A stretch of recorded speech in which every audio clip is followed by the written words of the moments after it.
What's up everyone? Welcome back again to my YouTube channel. So ngayon pag-usapan natin kung paano nga ba magkaroon ng brand.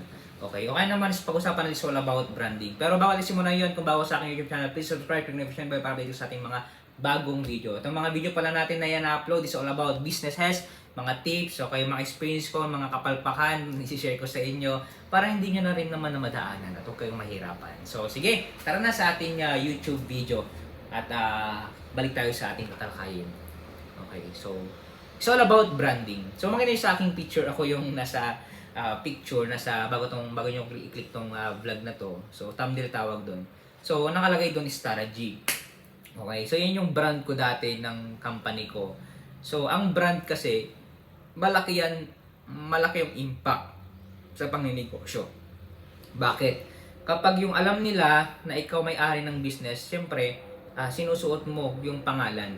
Kasi kailangan mong okay, nahulog yung pala natin. So kailangan mo kasing i-share, okay? I-market yung pangalan mo. Kasi ang brand kasi pag merong pangalan yung business mo, okay?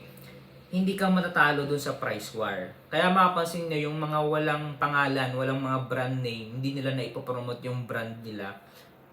Natatalo sila sa price war. So, dun kasi yung next level na kapag ginaya ka nila, pero kapag may brand ka, may logo ka, okay, hindi ka nila kayang tapatan kasi may pangalan ka. Kaya advantage na meron kang brand. Okay, so makita mo yung t-shirt ko, merong Tara G kasi nga pinopromote natin at makilala pa. Ano nga ba yung Tara G? Anong business na to? So, yung iba is curious, kaya yung iba magtatanong, okay, bibili sila. At the same time, dagdag na rin, income ng company nyo, yung t-shirt. Dahil pwede kayong magbenta ng t-shirt. And yun lang naman, konting papya about branding. At meron tayong susunod na talakayin, okay, para mas nating maipromote yung ating business, okay, yung brand natin. Kaya stay tuned kayo, abangan nyo po yun. Pero bago tayo matapos, meron akong binibentang libro para sa inyo, Negosyo Reality, ang totoong muka sa pagninegosyo bago ka magsimula ng sarili mong negosyo. Alright, so itong libro na to para sa mga nagsisimula o kaya naman yung mga mayroong problema sa negosyo ngayon. Okay, pwede nyo basahin to at mga experiences na yun dapat ma-experience. Alright, so kung gusto nyo bumili, nasa comment section nakapin po doon yung link ng ating Facebook page o kaya naman sa description. Nakalink po doon yung Facebook page po natin. Kaya i-click nyo po yun. Tapos mapupunta po kayo sa Facebook page official po natin. Kung maklik nyo po yun, mapunta po kayo doon. Please follow nyo rin. Follow nyo na rin yung page natin. Kasi bago lang po yun.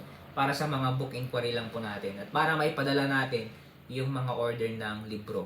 Okay, na bibilhin nyo po. Medyo may kamahalan nga lang ito. Pero dito nyo malalaman yung bakit mahal itong libro na to. Okay, so inunahan ko na kayo para hindi kayo parang mag-isip. Pero sinisigurado ko meron kayong mautunan dito at dagdag knowledge na rin. Alright, so thank you for watching and see you in my next vlog. Sa ating susunod na vlog is all about branding pa rin. Kaya abang-abang po kayo. Bye-bye.